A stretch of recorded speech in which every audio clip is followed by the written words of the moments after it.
everybody. What's the name of this show? This is Film Tangents. Yeah, there you Welcome go. back. The Joe Rogan. It's the Joe Rogan experience. This is Joe Rogan Experience. Welcome back, everybody, to another episode of Spooky Tangents. I am here, and this week I will be what's the name? I'll be Ghostface. I'm Ghostface Killer. Yeah, dude. Well, I was Pinhead last week, wasn't I? Yeah. Yeah. Dude, this week I'm feeling dude, who should I be? Man, I'm feeling maybe what I watched last night. No, I watched Hellraiser last night, and that's Pinhead.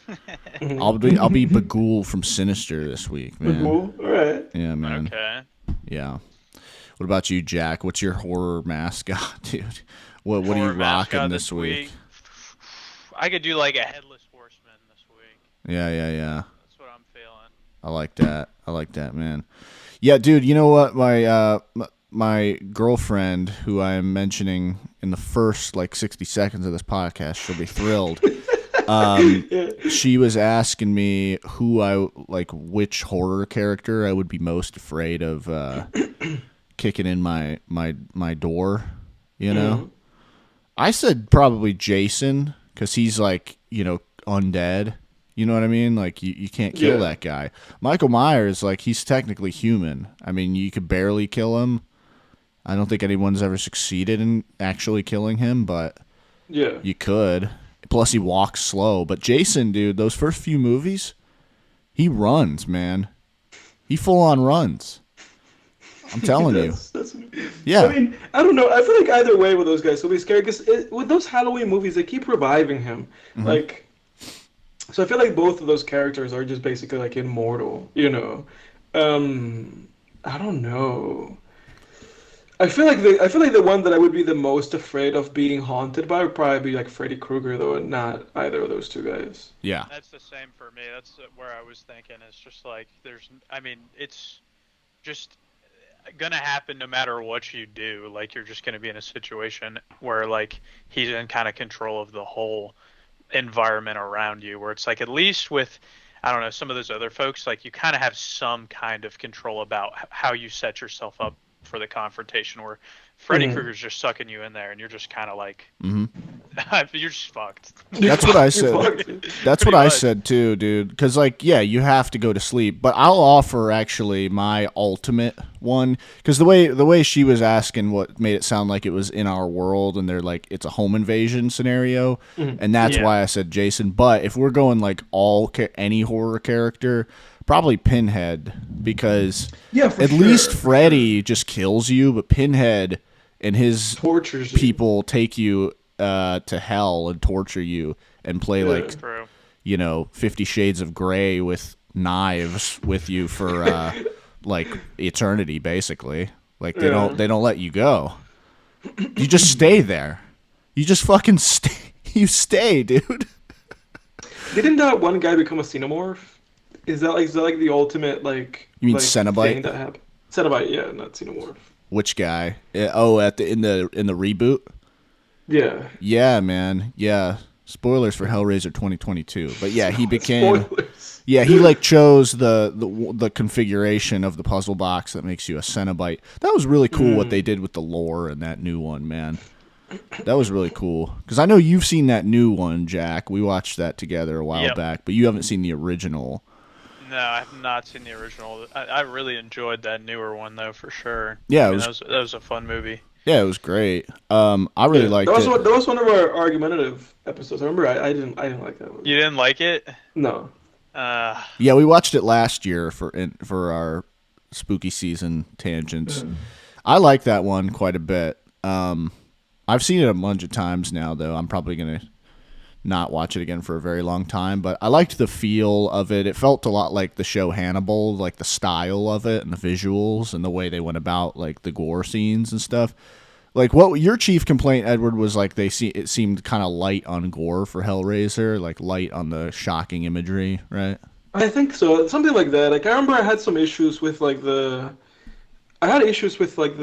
logic. I had some logical issues with the film, but I also had issues with just that it also kind of felt tame. It felt like a tame almost like PG-13 version of that. Yeah, I could kind of see Where it's that. like if you watch the Hellraiser 2 or even the first one, and there's like a guy without skin, Yeah, like just walking around. You're like, oh my God, the guy has no skin. yeah, You know, yeah. so I it's like watched. in Damn. comparison to that, Yeah, yeah. The first. My girlfriend and I watched the original last night. It was her first time watching it, and she was like shocked by that movie. Like after Yeah, it was done, she was like, "I was like, how'd you like that?" And she was just like, she just kind of blinked a few times and was just like, "That was shocking." Like yeah, she was like, "It was great, but it was like shocking, like very yeah, disturbing." And I yeah. It's agree. so Like disturbing. yeah, it's grotesque, that first one. Yeah. But it's No, and all in service of a great story, in my opinion. honestly, like comparing like that old Hellraiser, like the newer Hellraiser, comparing that even to the movie we watched last week, like I feel like Cure was like more like gory than that. I mean, we saw a woman peel a dude's face off in that movie last week. Yeah. They did kind of go light cuz what was the most shocking scene in the 2022 one was the scene where like Pinhead who's like a female in this one like Yeah, drives her pin through that woman's throat or I whatever. think so, something like that. That was a grotesque scene, but that was it, really. Everything Yeah. else was just like not much. No, and some things happened off screen, and then you're just like, oh, okay, I guess that happened off screen. That was pretty lame. I liked the first scene where like that guy got really fucked up by the chains and stuff. I thought that was good how like some of that happened like off screen because it was the very beginning and you're kind of prepping the audience a little bit, but then like they had like two more kills that happened off screen and I'm like, what is going on? Like this is Hellraiser. You're supposed to show this, So That was tame. They tamed it down. And as somebody who's seen, I guess three of these Hellraiser movies, I was just kind of expecting more, especially like coming off of like the first and second one, which are just like oh yeah. Dude, insane movies. yeah, dude, when I was I was getting my tattoo last week. For everyone listening, I just got a new tattoo last week of a huge viperfish tattoo on my arm, on my left arm. That's my favorite animal. If you don't know what a viperfish is, look it up. All one word. But I got a badass one on my arm. But anyway, I was getting my tattoo last week, and my tattoo artists, my tattoo artists and the others at that shop love horror movies, and they had horror movies just playing all day, every day during Halloween, like the Halloween season. And at one point, he was like, "What you want to put on next, man?" And I was like, "Oh, dude, let's do Hellraiser 2, man. That's a good tattooing movie for like a multitude of reasons." And dude, that scene, Edward, do you remember the scene where the doctor, because like the doctor, the head of that like psychiatric institute, he's basically trying to like resurrect Julia with a blood sacrifice. So like he takes one of his patients out of the mental institution who's like in a straitjacket and who thinks that like bugs are crawling on him. He brings the patient to his house and brings him to where like he's going to do the blood sacrifice. He removes the straitjacket off of the patient and hands the patient a straight razor. And the patient proceeds to lay there and slice off his own skin with a straight razor for like, and the scene lasts like a full like minute and a half. Like he's just laying there because he thinks there's bugs on him, so he's like he's like slicing movie, them. like on the big screen. Yeah, at film school. Horror class. Yeah, horror class. Wow. Yeah. My God. Yeah, he's just laying there screaming, like, "Get him off me! Get him off!" Just like dragging this razor across his skin. That was terrible. Yeah. Fuck, dude. And then when you think it can't get any worse, all of a sudden Julia's corpse is like resurrected. She springs up and then grabs him and proceeds to like drink his blood so she can like get sustenance or whatever. Jesus, dude, that was insane, man. So you're right. Getting like skin and like muscle and everything back, right? Yeah. Yeah. Those movies are grotesque. Like, Yeah. I was gonna say it makes sense why you're calling the new one tame then. In that no, case. dude, exactly. But that's what I'm saying. Like, I came off of like, Jake. I think Jake showed me the first one. I think that's what happened, right? Yeah. And then we took the horror class. And I mean, full disclosure to everybody listening, I'm not a fan of these movies. Like, I'm a fan of these movies in the sense of like the creativity, and the sheer just kind of like world building and imagination that goes into these films. But I'm not a fan of these movies in the sense of the grotesque and the Hmm. horror, and in some ways, just the filmmaking, because I don't have great ratings from either of those movies.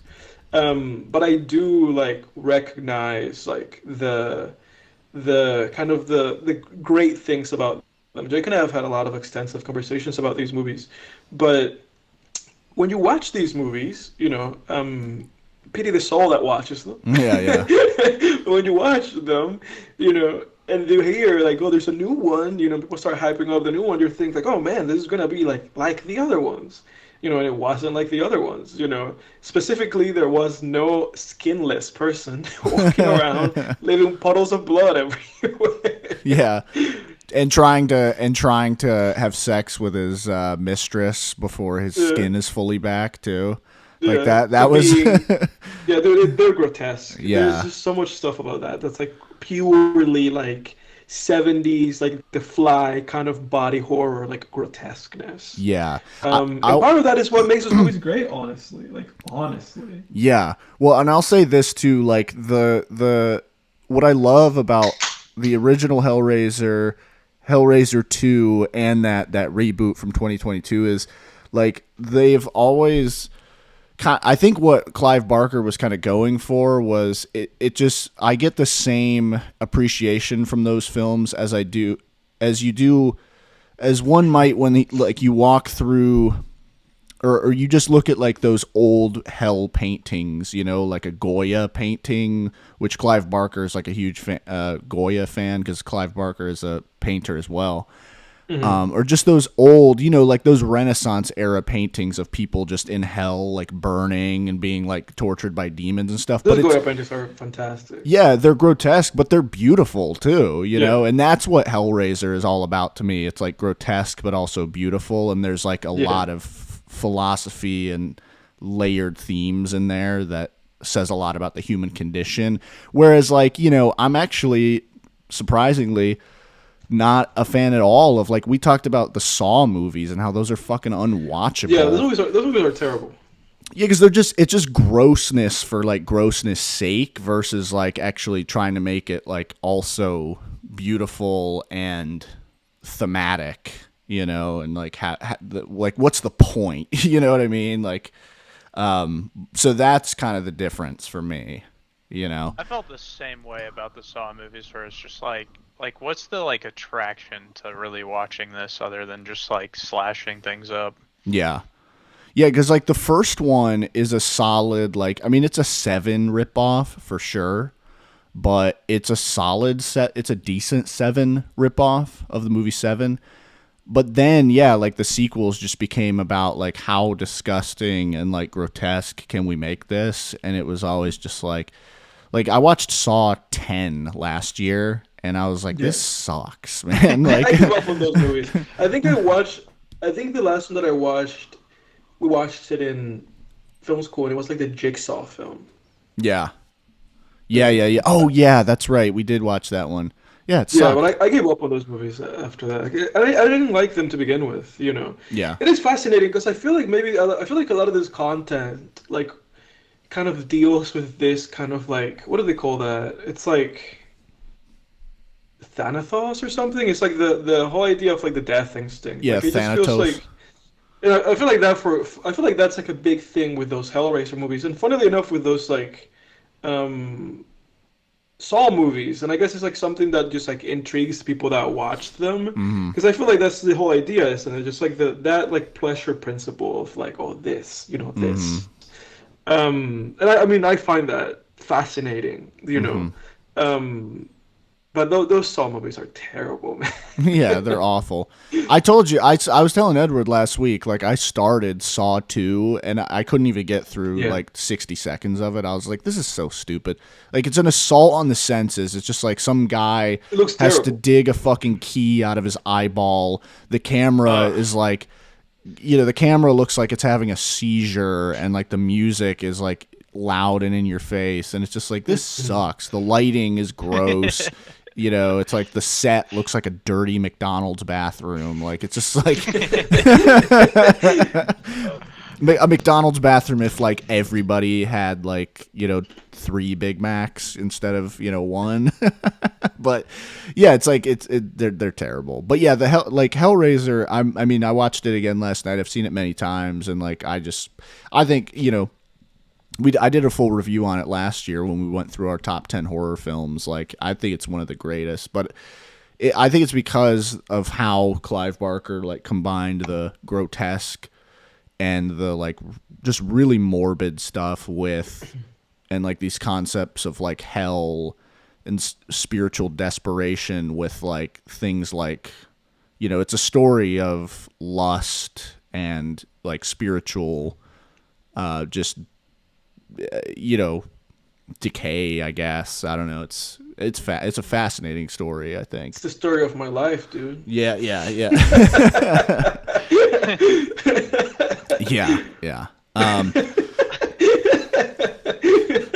The soundtrack to my life. I was more thinking of like the story of my life. That oh god, shoot. Is that a One Direction song? It is a One Direction song. Oh yeah, okay. That gentleman passed away, man. Yeah, R.I.P. to him. Do they? R.I.P. I don't think they know how he died yet, do they? He just fell off a balcony. Well, yeah, but like the reason 3 for stories. Oh, I don't know. One Direction. 3rd story balcony. Yeah, Liam Payne death. Because he was a drug addict, wasn't he? Dude, I don't know. I don't know. That's what my girlfriend was saying. He like was in rehab recently and stuff. So, and there was like I think there was like a 911 call placed like right before he fell off the balcony, or something. Like they heard like the room being trashed or something like that. Yeah, I have no idea. Yeah, this is all real news. No need to go to NBC. This is not speculation. This is all what it is. Yeah, this is not pure speculation. Yeah, the Totally True Film Tangents podcast where you should get all your news from. Yeah, right. Yeah. Even when we talk about like movie news, it's like, is that actually real? Are they actually making a Nosferatu movie? Oh, dude, did you see the trailer for that? We're not verifying our sources. No, I didn't see. Yeah, you don't watch trailers. Yeah, it looks pretty good. Kind of a weird release date. I feel that though. I feel like trailers like ruin so much these days. I will only watch a trailer. Like I've come to this conclusion. I've made like I guess like an amendment to my thoughts about it, because before I just didn't watch them. Like now I will only watch them if I'm not interested in the movie. But people are like hyping it up, then I'll be like, oh, let me at least get a peek at like what it is. Maybe it will get me interested while also spoiling the movie. But when I'm like, because you know what I mean? Because it's like I feel like trailers are supposed to sell you on something. It's just like, oh, this is the advertising. But it's like, I already am a fan of this guy, Rob Eggers. Like, I'm gonna watch the movie. I don't need to like, like my preference with movies is that I just want to like start watching it and then see like how it looks, how it feels, and just kind of feel it out, because that is always like a big kind of part of my experience with like watching a new movie, especially something that I think might be good. But with shit that I'm like, for instance, I watched like the Wonka trailer, like the one with Timothée Chalamet, because I was like, that looks like, in my head I was like, that sounds like garbage, so I'm gonna go ahead and watch it. And even though I'm interested in the Bob Dylan movie with also Timothée Chalamet. Even though I'm interested in that, I'm not the biggest fan of James Mangold, even though I like his last name. but James got Mangold. Even though I'm interested in that movie and watching it, but I don't care about that movie anyway, so I watch the trailer. So I do stuff like that where it's like, I don't care about this shit. Let me just look what. Because I feel like I have an instinct to just be like, I don't think the movie's gonna be all that good, and even if it is, maybe it'll surprise me. But there's certain filmmakers, like Tarantino or like this guy or whoever, I'm just like, I'm not even gonna bother, I just want to watch the movie. Yeah. Do you have a different feeling, Jack? Because you said that you kind of agreed with me. I'm exactly the same way. I'm not watching the trailer unless it's like I'm with a group of people and they're trying to decide on like a movie. Yeah. Or like you said, it's just like kind of almost like a short short film. Like I'm just gonna Yeah. watch a little clip of it and see if I would have any interest. But I mean, overall, I mean, 9 times out of 10, I know if I'm gonna go see a movie or not. Yeah, So exactly. it's like it's not Exactly. really doing anything for me. Especially, I mean, in some genres, it's not as like important probably, but I feel like especially in like the horror genre of things, like it's kind Yeah, of especially with horror, it feels like unnecessary. And it's funny because like what I do sometimes after I watch a movie, excuse me, is that I'll watch the trailer after I watch the movie. Because sometimes I'm curious if they cut stuff out, Yeah. and I'd be like, because sometimes I watch a movie and I'll be like, how did they promote that? And then I'll go see like the trailer, which I usually do that a lot with like Paul Thomas Anderson movies. I'll be like, how did they fucking promote this movie? Let me go check it out. And also just because sometimes they cut shit out and they put something in the trailer and you're like, that wasn't in the movie at all. So that's like a different relationship I have with like I guess movie trailers, but I don't I hate movie trailers. Yeah. I'll like I usually I don't like it kind of depends on what it is. Like I won't often seek out a trailer, but if it like pops, like the Nosferatu trailer just popped right up in my like YouTube feed, like it was like the first thing, and I just kind of clicked on it. I was like, oh, let's see. It looks good. I think it'll be good. I mean, Robert Eggers is a great director. I still Yeah. need to see The Lighthouse. I haven't seen The Lighthouse yet. Yeah, I'm interested in you watching that movie. I guess it's of the season because it's a horror movie technically, Yeah, yeah, psychological horror. But I'm interested in what your take would be in that movie because you know that I like it, but I don't know where you would fall, honestly. yeah. I don't know, man. I feel like I've kind of been just tap dancing around it like all these years since it came out. I Yeah, just feel like yeah, I don't know. I'm like it just seems like something I wouldn't really like.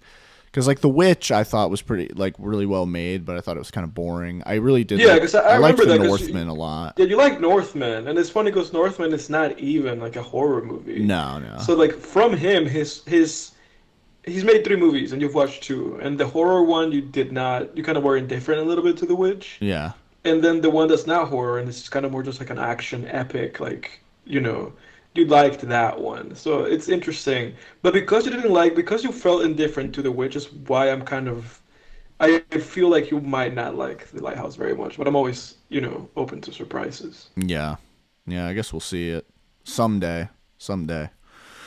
What we've been watching these past few weeks, boys? What we've been up to? Dude, I've watched since we last spoke about our recaps. I've watched a handful of movies. I watched four movies. That's better than my average, which is none. It's pretty Usually I good, just don't Edward. watch. Yeah, usually I just watch no movies. But I'll go over these. I'll go over these. I watched. I think you have this movie in your to watch list, Jake, because I think when I logged it, I saw that you wanted to watch this. Um, I watched Smokey and the Bandit. Mm, Okay, Have either of you boys seen that movie? I don't think I've seen that. I have not seen it. Let me see. Yeah, Jake, you have it as like a one to watch. For those who Oh don't yeah. know, 1977, directed by Hal Needham. And it's Burt Reynolds. And this movie like spawned like a bunch of sequels. Um, I felt kind of indifferent to Smokey and the Bandit. I gave it a five. Um, and it was like this is kind of one of those like 70s like Burt Reynolds is just like a really cool guy that is like, he just outsmarts the police. It's a road movie where these two guys are trying to, within like 48 hours, they're trying to go from Georgia to, I think it's like Texas, get beer and then transport it across state lines back to Georgia. And in the film, like alcohol is illegal, and so they're basically like transporting like these illegal goods across state lines. And again, it's just one of those like road kind of comedy action movies. And I have to commend Burt Reynolds because he is really likable as the Bandit. He's just like a really likable guy. And I love Burt Reynolds. I mean, I've always liked him as an actor. He's great in Boogie Nights. Um, Yeah, man.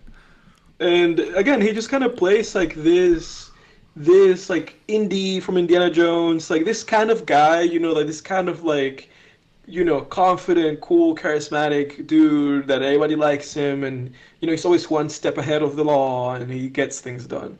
I like that element about the movie. I thought the movie was really fun. I actually would recommend anybody who just wants to have like a fun time with the movie to check this out.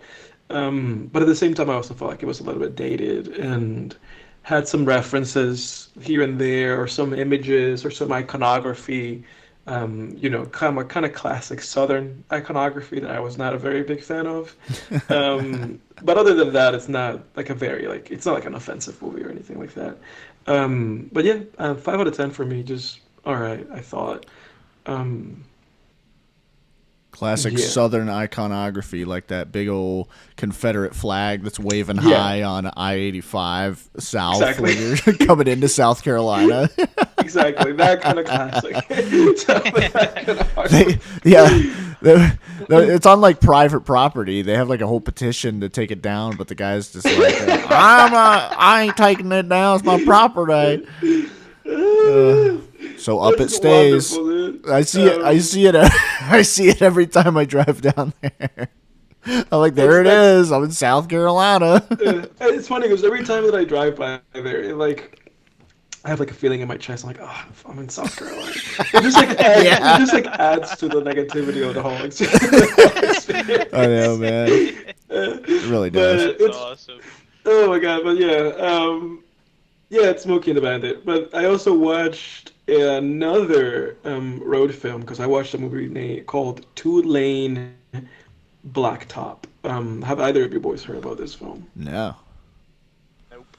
Well, this is a 1971 road film. One of those kind of like early road movies, like along like AC Driver. That was like a big thing, like in the late 60s, early 70s, just road movies.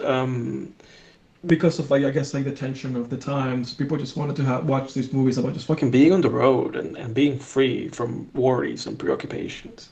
But this movie specifically, directed by Monty Hellman, um, stars James Taylor. You both know who James Taylor is, right? Yeah. Yeah. Yeah, the singer James Taylor's in this movie, and also Dennis Wilson from the Beach Boys is in this movie. So two singers, like two musicians, are in this movie. They were never in any movies after this, especially James Taylor. This was like the one movie that he was in. And it's funny because he never watched the movie. There's an interview on YouTube with him and the director 35 years later, in which James always just like, yeah, I never watched it. I just, I couldn't watch it. But this is a really good movie. Anybody, I know Jake and I have talked about existentialist piece from the 70s. Really good existentialist movie. Just these two dudes going from state to state to state in a hot rod car they modified, that doesn't look like a hot rod because it just looks like, just like a random car. Just betting people to raise them and them getting their money. So just swindling people, that's all they're doing. They're just going from state to state to state, swindling people and getting involved, with like this girl and this other guy that's on the road. Fascinating movie. Anybody who likes road films, or anybody who likes existentialist films, or anybody who just likes, I guess, James Taylor, I would say to check this out. I thought it was pretty good. I gave this movie a 7. And then from there, I watched two, I guess, Hong Kong films, because I guess it's not technically like Chinese movies, but movies by the director Wong Kar-wai, who is, I guess, from Hong Kong. But I watched his first two movies. I watched As Tears Go By, and then I watched Days of Being Wild. They have great titles, but they're not great movies. um, As Tears Go By, it's like this weird reinterpretation of Mean Streets, which I don't like. Mean Street is like the first kind of big pop up like Scorsese movie. That was Scorsese's like first big success with a film. And I don't like that movie. I've seen Mean Streets twice, and both times I was like, oh man, it just drags. It drags. It's terrible. Um, and this movie suffers from all of those exact same things, except that it's really pretty because it's Wong Kar-wai and it looks really nice, but it's not very good. And like Mean Streets, it's just about this one guy trying to be like a good, like big brother figure to a younger guy, like that's in his gang, and it's just, I mean, it just the movie doesn't work out. And then for Days of Being Wild, this is more of a romantic movie, but it just kind of has. It just feels like it has no direction. Like it just these are just two. I don't know if you guys have seen any Wong Kar-wai movies, but they just feel like classic Wong Kar-wai movies in the sense that they have no sense of direction. They're just really pretty, and they have nice music, and they're very melodramatic, but not much happens, and they meander. And even if they're only an hour and 20 minutes, they feel like 2 hours and 30 minutes. Yes. So it's not. I gave them both sixes because I still appreciated them. Yeah. And I'm making my way through Wong Kar-wai, so I think I still have a handful of more movies I've watched of his. Because Jake, there's sometimes I just kind of pick a director and I just watch all their movies. Because it feels like you tackle a lot of like classics, And that's what I did with Bong Joon-ho, and then I watched Memories of Murder and Okja and all of his like great films. And I'm doing that with Wong Kar-wai right now. So I'm working through his filmography, which is thankfully all in Max for the most part. If you have HBO Max, you can watch his movies. But that's it, dude. That's it for the movies that I watch. What did you boys get up to movie wise? Jack, go for it, man. Or Honestly, anything, or TV, yeah, I was gonna video say, I haven't games, watched- whatever, books. Yeah, haven't watched a ton of movies. I mean, the only one that I've really watched in a recent time, I don't know if Jake talked about it last time on here, but we watched Office Space together. We talked about it a little bit before the show, Mhm. Oh but yeah, I didn't talk about I don't that.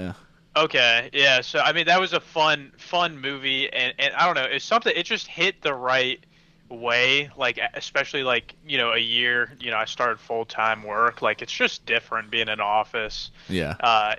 And it's like I remember watching, like the show The Office, like early college, late high school, just like really kind of enjoying that and enjoying the humor. But I think it made me want to go kind of rewatch some of that and just like have more of an appreciation for actually having like experience being in an office. So that movie hit just right. It was really a good watch. Yeah, I so don't fun. know. There's just like it picked out some of those like office archetypes, where just like you're like everybody has that one guy at the Oh, office, yeah, or, yeah. or that person who thinks their shoes are a couple sizes bigger than they actually Yeah, are. yeah. Yeah. So I mean, I'm gonna need yeah. you to go ahead and come in tomorrow. Yeah, we were talking about that scene yesterday, Edward. The scene where he like tells Peter he's got to come in on Saturday, and then he's like, "Oh, and I almost forgot. Yeah, I'm also gonna need you to go ahead and come in on Sunday as well." So if you Hey, could I be, just remembered, like, isn't Jennifer Aniston the love interest in that movie, right? yeah, she is. Yep. Yeah, that's right. Yeah, That's man. Oh right. yeah. Yeah, yeah, that was kind of an early role for her, I guess. Yeah. I don't know if I've seen anything with her in it before that. But yeah, that movie hits. That movie really slaps, especially if you work in an office. I always said like I think Office Space is like the definitive white collar anti-work movie, and then Clerks is the definitive like blue collar, pink collar anti-work movie. Like Yeah. that's my take right there. But Yeah. Yeah. yeah, man, I'm not even supposed to be here today. I don't know. What's the name? What's the One name of of the director, Jake? Mike Judge, Who made? No, not Mike Judge, but for Clerks, Kevin Smith. Smith, right? Kevin Yeah, Smith. yeah. Did you see that he did one of those like retrospectives, like videos, like of his career? Did you see that? Oh, he did? No, I gotta see that. Yeah. They like came out a few days ago, and he talked about Clerks for a while. Like he even talked about like nice. the alternative ending that the movie had. And, like, Yeah. yeah. I've heard of I think the- you would enjoy listening to him talk about it. Yeah, man. Yeah, no, I've heard of the alternative ending where Dante gets shot or whatever. I gotta let me write this down. Kevin Smith retrospective. You'll enjoy that, dude. And it's funny because he has movies like. Until we watched Clerks, I had never seen a Kevin Smith movie, but he has movies we both swear by because I know there's like Chasing Amy and like Dogma. Like he has a few other movies that I guess people like. I've never been a big fan of his, honestly. Yeah, I still gotta watch Chasing Amy. I don't think I've seen all the Clerks movies. I don't know if I've seen any other Kevin Smith movies though. I don't think so. Yeah, there's like Mall Rats too. He did like a couple Jay and Silent Bob spin-offs too, the two drug dealers outside the convenience store or whatever. Yeah. Yeah. What else for you, Jack? Anything else? Other than that, TV wise, I've been watching Ted Lasso, which I've really enjoyed so far. Hence why I'm growing the mustache out. That's going to be Really? spoiler alert. That's the Halloween costume. Yeah. So Hell yeah. Hell fuck yeah. yeah. I'm gonna have the like track, suit on, and then I have like the visor going with the mustache. Man, it's gonna be perfect. Hell yeah. That's I'm awesome. super excited for that. But I don't know. Sports drama's just right up my alley because definitely enjoy watching sports, and dramatized just makes it more interesting than just like live sports for me. Watching through TV, I think there's a different attraction like seeing live sports like in person. Yeah, But for sure. it doesn't really keep my interest unless it's like a big game or something. So like drama sports is like kind of gets that fix for me. So I've been really enjoying that. Definitely some new animes that have come out in the past couple of weeks.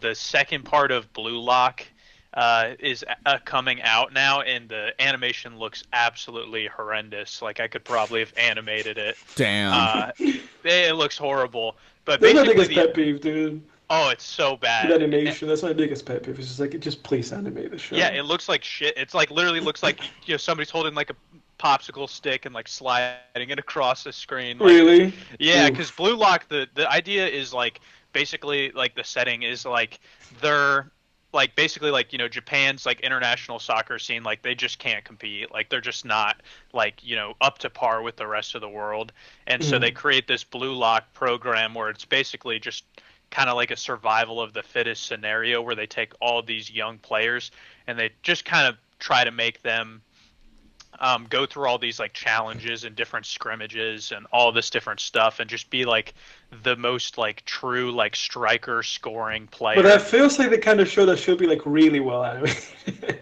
The first season wasn't that bad. Like I thought it was pretty good, and I mean it's only had one episode for this season, so I'm just like hoping that's like a one-off. Ooh, but if I it's mean, the it's first like episode, it's all over the internet. It's and just like trolling. that was like the big drop off with like One Punch Man too, where it's like, oh yeah, with One Punch Man, season one was like great and the animation was great, and then season two they just changed the whole staff. Yeah. The director went away, was a different animation studio, and then just died after that. oh yeah, and even though like that's like one of my animes that I really like, Black Clover. Like I really like the story element of it, and I mean.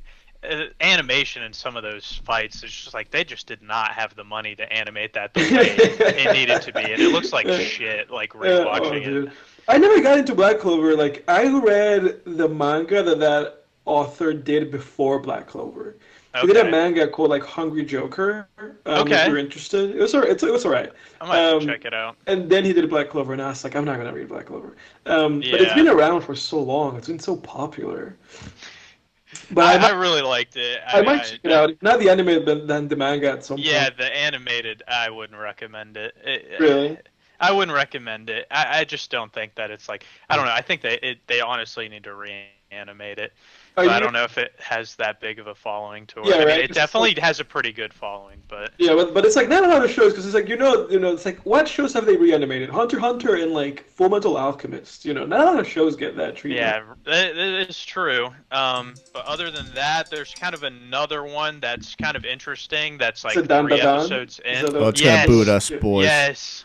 It's about oh hell yeah! About to boot us out of here. I knew it was Dandadan, dude. I knew that you were gonna mention Dandadan at one Yeah. point. Have you watched it yet? We got no, man. But I've heard about it because like even before the anime came out, the manga had so much hype.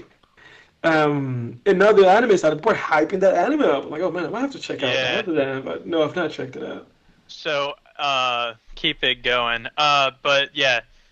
Dandadan, I mean, to give Jake some context, I don't know if you know what it's about either, Edward, but I mean, basically... No, I have no idea. Okay, alright. So, like, it's like, I don't know, a lot of anime set in, like, kind of high school. So, I mean, they're in high school, and it's, like, a, high school girl, and then this, like, straight up just, like, kind of nerd that like nobody likes at all kind of like end up uh like basically just like kind of chatting, and the like nerds like super into like aliens, and the girl, like her grandmother is like a spiritual medium, so they come at a crossroads where like one believes in aliens, one believes in like kind of like ghosts, and they're like, all right, well, like you're gonna go to like this area that has known for a lot of UFO sightings, and then the person who believes in aliens is gonna go to like a spiritual hotspot. And so basically, they both go there. Like the first episode, I saw like a clip where like the girl gets captured, right? yeah, she gets Yeah. abducted, and they're like trying to like do some sus shit to her. Some And grape. yeah, some grape Yeah. type shit. And then the guy goes to this spiritual area and like gets cursed basically, and by this like they call it Turbo Granny, this like granny monster, and she steals his dick. His dick's gone, bro. Like, Oh my dude God, he doesn't have a dick anymore. Is this like, gone. where is this published? I'm gonna look up if it's like a shonen or what is this. Go ahead, I don't keep know where going. it is published, to be honest with you, manga. Um, but it's pretty interesting because then he like kind of goes in and kind of saves her from being abducted, but she awakens psychic powers, so he has like powers from being cursed by that ghost, and then she has like psychic powers, and then they're trying to like figure out how to get him uncursed, because like he basically can't control the curse. It's interesting. It's really fun. I've really enjoyed it so far, so I would definitely recommend it. Oh, dude, I'm gonna watch it for sure. The publishing magazine it's still like Shonen Jump, so it's like the same one that throws out like One Piece and Black Clover and Naruto and all that stuff. Yeah. But it's like their Shonen Jump Plus, so it's like I guess like they're more like edgy because it's also the same one that publishes like Chainsaw Man. So I Okay. guess it's like man. their flagship that allows like more I guess graphic and specific stuff. Gotcha. Yeah. But that's kind of been the highlights of what I've been watching, and then Yeah. I got a little bit back into playing Overwatch 2 these past 2 weeks, and it's been absolutely maddening experience. So I don't know how long that's gonna last. But Jake's definitely heard some outbursts from me in the past 2 weeks, just being pissed off. Yeah. Oh yeah, yeah. I just hear like muffled yelling and swearing from Yeah, upstairs. it's one of those games where it's just like, especially if you play with friends, like it does not bring you together. It pits you against each other. Like I'm just fucking yelling at like my friends, just like just criticize. Like it's just we're just talking shit about each other the whole time. But I mean, there's fun moments for sure. Hell yeah. But yeah, that's my recap for the week. Nice, man. What about you, Jake? What have you been up to? Yeah, man. I yeah, I've watched a good bit of movies. I'll kind of blow through them. I mean, this was like weeks ago now. I think it was on the flight to when I went to New York City. On the plane, I rewatched Brawl and Cell Block 99. Oof. On the flight. I pity whoever was sitting next to you. Yeah, yeah, right. No, because the reason is too. I think because I'm in the process of finishing up the current novel that I'm writing, and I have like three solid ideas for novels that I want to write next, and I think the one I'm gonna go with writing next it's basically a crime horror thing, and it's essentially like a prison escape movie combined with Lovecraftian horror, essentially. So I think or not movie, book, I should say. But it's like a prison escape combined with Lovecraftian horror. So think like Escape from Alcatraz meets The Thing, basically. Mm-hmm. Something like that. So that's kind of what I'm so I kind of want to, start. I was like, okay, I want to definitely get a good, some solid helpings of both Lovecraftian horror, cosmic horror, and then also like, prison films and like prison stories and stuff. So I was like, well, Brawl in Cell Block 99 is on Netflix. I can go ahead and download that onto my phone for the flight. I gotta say, man, like Brawl in Cell Block 99 is a good movie. Like despite the like over the top grossness of it at times, like with the just the over the top like exploitation, grindhouse gore stuff. I get how that can be off-putting, and the movie is like very bleak in the third act, but I think it's a solid movie. Like it's well written. I think like Vince Vaughn crushes it in the role. I don't know if you've heard of this movie, Jack, but Vince Vaughn is the main character. He just plays like this because Vince Vaughn is like 6'5" in real life, so he plays like this. He's bald in the movie, so you almost don't even recognize him, but he's basically like a convict, like a prisoner, and with this big ass like cross tattoo on in the back of his head. And yeah, dude, he's like it's implied that he's a retired boxer too, like retired amateur boxer. So he like is getting in all kinds of fights and shit. The fight choreography is great. Like there's no stunt man, and they're all doing their own stuff. So it's just a lot of just nice fluid shots with these different hand-to-hand fights, and yeah, it's like it's a solid plot, man. Like I think it's really well written, and there's like really solid characterization and character motivations and themes of like redemption in that movie. I definitely don't like it nearly as much as Dragged Across Concrete, which was the director's next film. Like I think that's his best film. He's only done 3 movies. Bone Tomahawk, Brawl in Cell Block 99, and then Dragged Across Concrete. And I think the latter is his best movie. But yeah, like I enjoy it, man. I don't know what like I know you have your own thoughts on that movie, Edward. Like where like what are your memories of that movie? Like I remember, dude, we watched that movie. Did we watch it like together did we watch it for the first time together? Or had you already seen it? No, we watched it because it had just come out on like Amazon Prime or whatever, and people at film school were talking about it, so we watched People were hyping it up, man. People were hyping that movie up, bro. Yeah. And I remember that we watched that movie, and that was a movie that I just had such like a disagreeable experience with. Like, dude, I don't know if you want to watch that movie. It's up to you. Like, it's like a very bleak movie. Like, okay. Like, it's one of those movies where the world is black. And I remember Jake and I had a conversation along those lines of like, it's not gray, it's just black. It's like everything that happens in that movie is like the worst thing that can possibly happen. Damn. Even the things that are like a motivation to the protagonist are like the worst thing.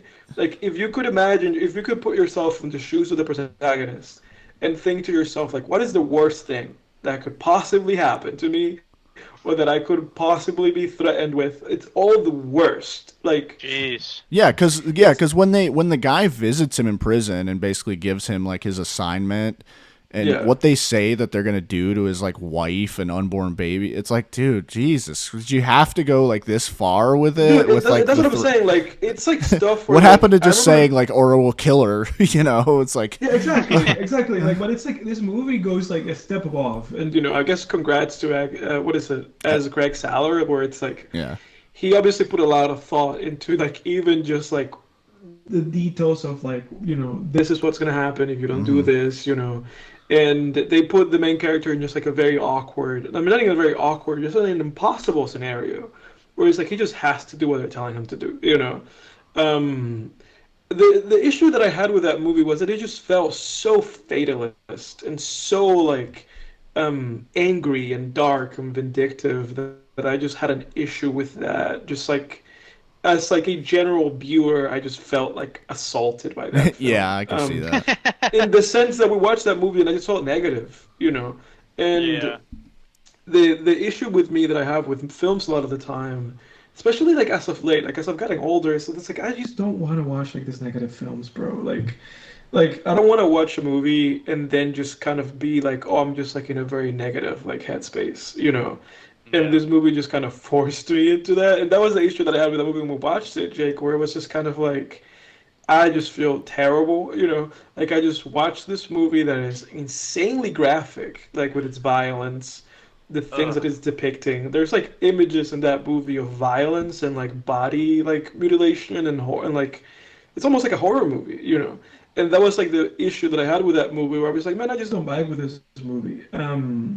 But like Jake, and like we talked about earlier with Hellraiser, I respect the film in its integrity and the mission statement that the movie has.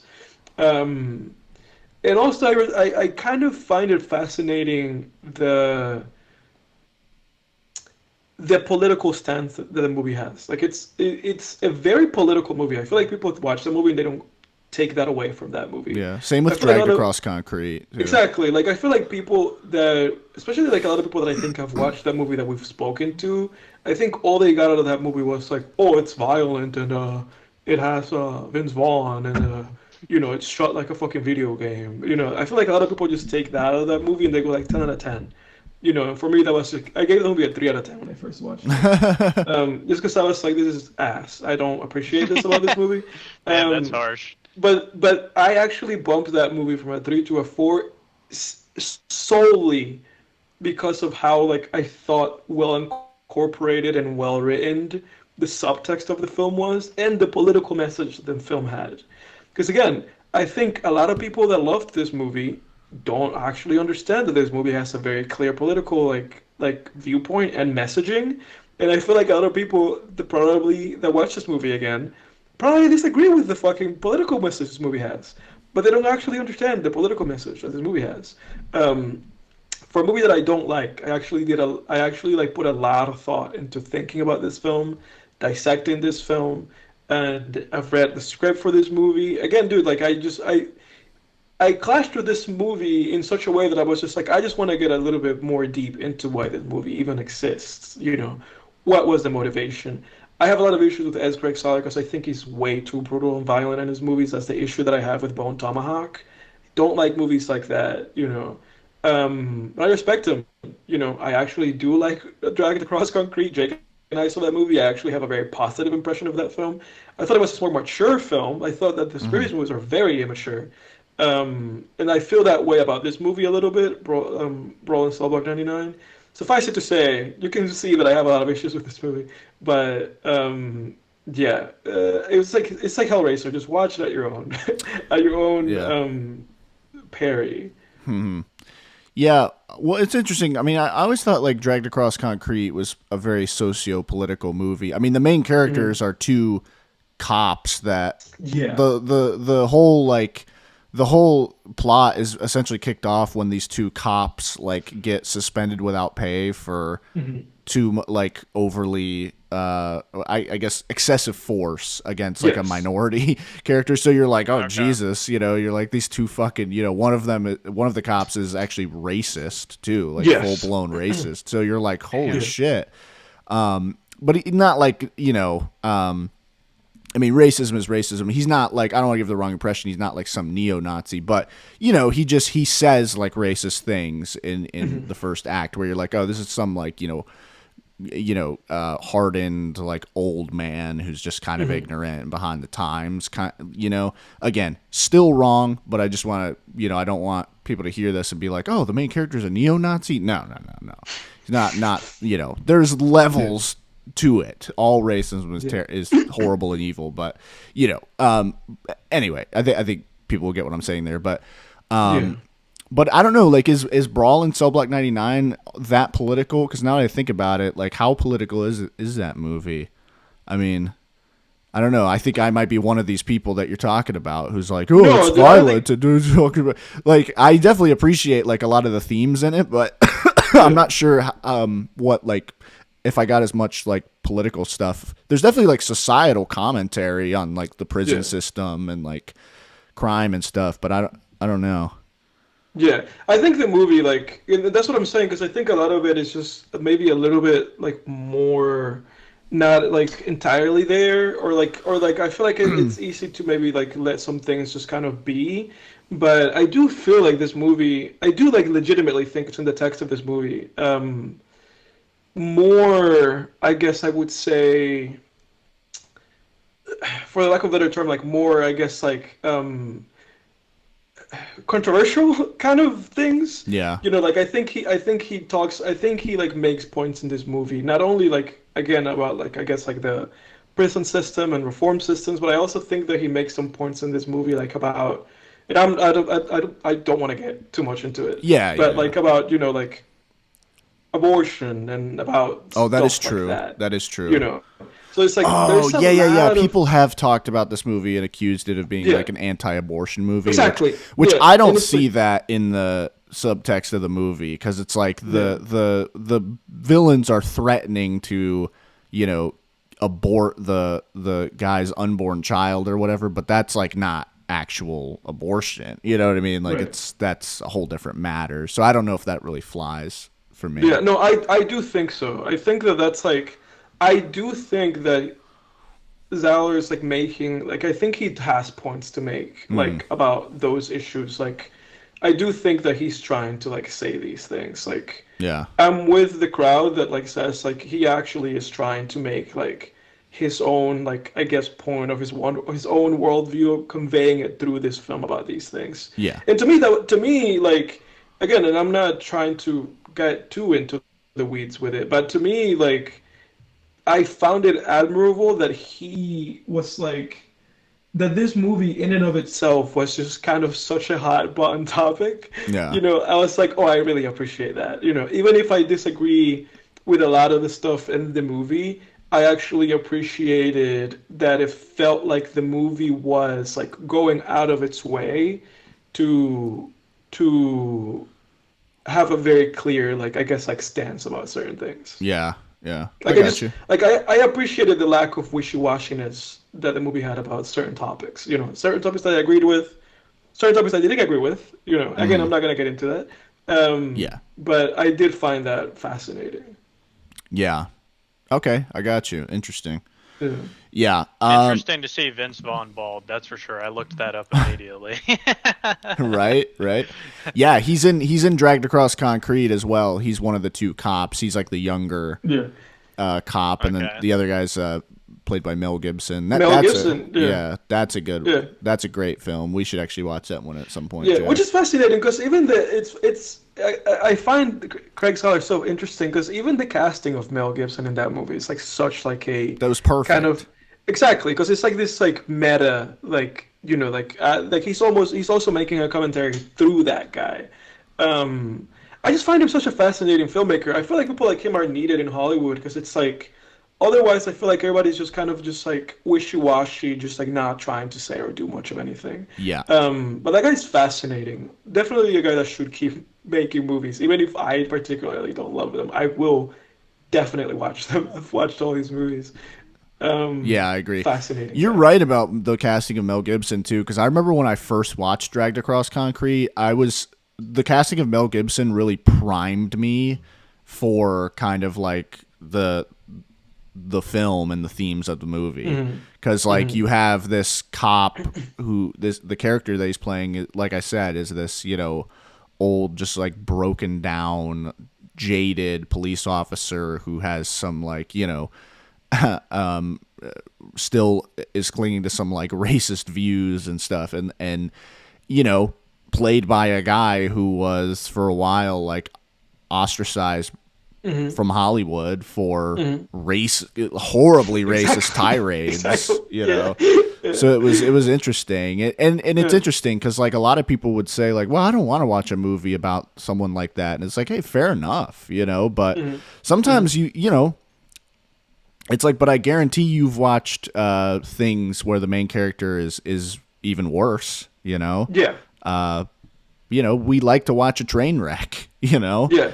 But that's what's fascinating, right? Where that movie, the messaging in that movie makes you have to reconcile, I guess, like your predisposition not only to the character that you're watching, but to the man that's playing the character. Yeah. It's like this two-faceted thing, and it's genius because it like makes the movie, it like just pushes the movie into your conscious mind, where then you have to kind of reason with that in the present tense and not just in a fictional world. And I find that, again, like I respect as Craig Saller because I think he is like asking his viewers a lot of difficult questions that I feel like a lot of filmmakers and a lot of movies just are not, Like it almost feels like he I know you and I have talked about we've related movies to food a lot.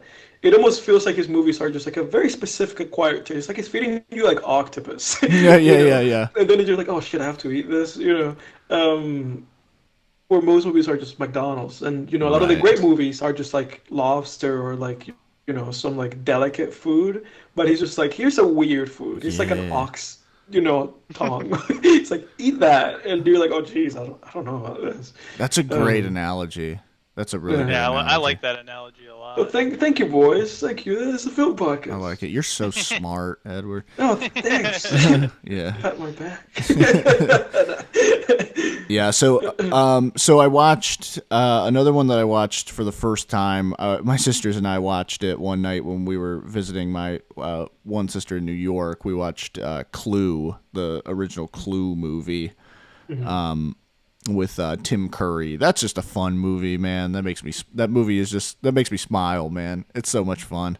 It was great. 8 out of 10, man. Tim Curry's the man. You know. Just I could watch that. I could watch that guy all day. Just What is this he on? Let me look him up because I know the name and I think I have his face in my head. Oh yeah, there he is. yeah, he Yes. played the Yep. Pennywise the clown in the He original did. It adaptation, and then Home Alone. he was the hotel manager in Home Yeah, oh, Alone he's too. great. No, Yeah, he's great. He's yeah, great. he's awesome. Yeah, he's so funny. I love dude. I love doing a Tim Curry impression from Home Alone 2. He's just like, "Oh, what's the matter? Stored and take your stolen credit card." Love it, man. Love that guy. And then at one point too, we threw on Alvin and the Chipmunks just for the giggles. And that was funny, dude. It's me. It's fun, Uncle Ian. David Cross is definitely the best. Is that his name, David Cross? Yes, it is. He is great in that one. He's the best part He's of the it. best. He's the best part of No that movie. doubt. Yeah, No yeah. doubt.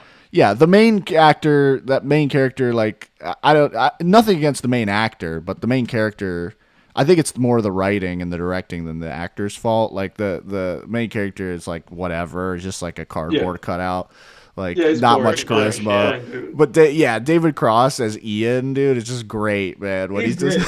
just He makes those movies. Yeah. Shout out to Tom Ackerman. He shot those films. oh yeah, that's right, man. Because they had a cinematographer in our school. Yeah, man. Yeah, he shot those movies.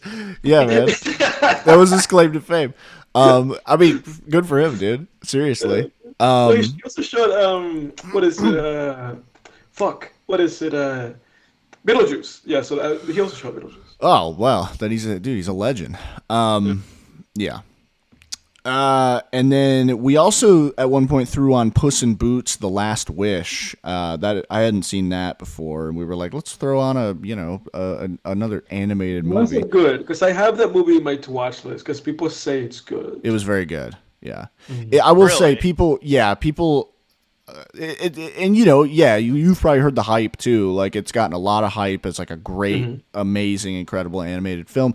I would say it's no Monsters Inc. to me. Like it's not like that level. I know some people think it is, but for me it wasn't. But it was still like just a very good animated film and one of the best I'd seen in a while.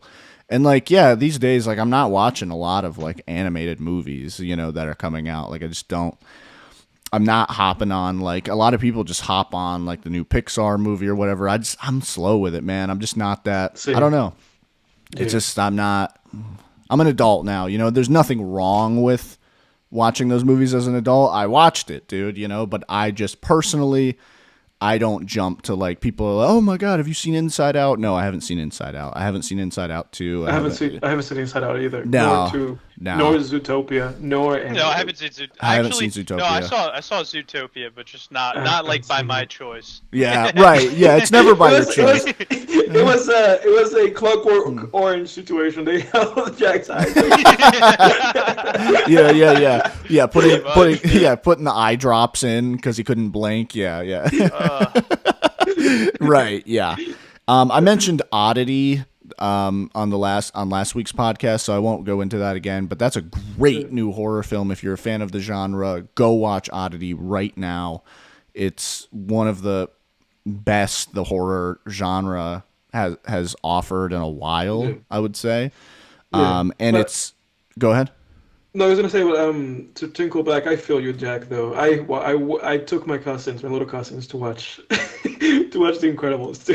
That's Yeah, why yeah, I yeah. saw that movie. Okay, that was one I never got around to Mhm. seeing, but like it was one where I was like I was teetering. I was like, I mean, the Yeah, first Incredibles was a shit, man. Like, it so I was mean, shit. I didn't hear anything crazy about the second one, but No, it's not very good. yeah. Nah, it just made me Not want to even. watch the first one. Yeah. That's the thing. That's the thing. I agree. Like whenever I don't seek out these, Pixar and DreamWorks movies anymore, but when you're like with siblings or you just want to be kids again, it is nice to throw them on, and they usually slap when you throw one on. But yeah, and then let's see. Yeah, I mentioned it I said it last week. I rewatched Sinister. I won't go into that. Uh, I did throw on Van Helsing the first week of October just for the Halloween vibes. That's a fun one, man. It's not a great movie. It's from the director Stephen Sommers, the director of the Brendan Fraser Mummy movie, and it was his sort of it was like his attempt to bring like the universal monsters, particularly Dracula, Frankenstein, and the Wolfman, and give them like a modern kind of update and put them all in a mashup. And Universal used to do that back in like the 40s. They have a few of those movies where they have like all of those characters in one Hugh Jackman's mashup. in that movie. Yeah, he plays Van Helsing.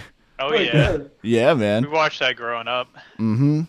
Yeah, but that one's fun. It's good for the vibes. Like I love throwing that one on every few years, like during October for the Halloween vibes. It's solid, and I will say, like he really, I appreciate what that director did with. You can tell he loves those old Universal monster films, and he really like gave it a solid, update and while also staying true to those just gothic. Just that gothic imagery and that gothic feel and those sort of like even those like some of the religious themes that those Universal monster movies explored like are explored in Van Helsing, sometimes successfully, sometimes not. Again, it's not a great movie, but it's fun. Well, it's nice to throw it on in the background or just kill some time. And then I watched for the first time the Stuart Gordon film From Beyond, which is an H.P. Lovecraft adaptation from the 80s, 1986. So lots of weird, tentacly, cosmic horror, weird creatures in it and stuff. I gave it a 5 out of 10. I thought it was like pretty average. It really feels like a poor man's version of The Thing. John Carpenter's The Thing, where it's like it's like it just made me want to watch The Thing, and I was like contrasting it with The Thing, like while I was watching it, and I was like, man, John Carpenter's movie is so much better. Like he did it so well, and Stuart Gordon, like just I don't know, man, it just was like it just felt kind of goofy and Yeah. whatever. I still haven't seen Reanimator. I gotta watch that one. I know that gets a lot of love in the horror community.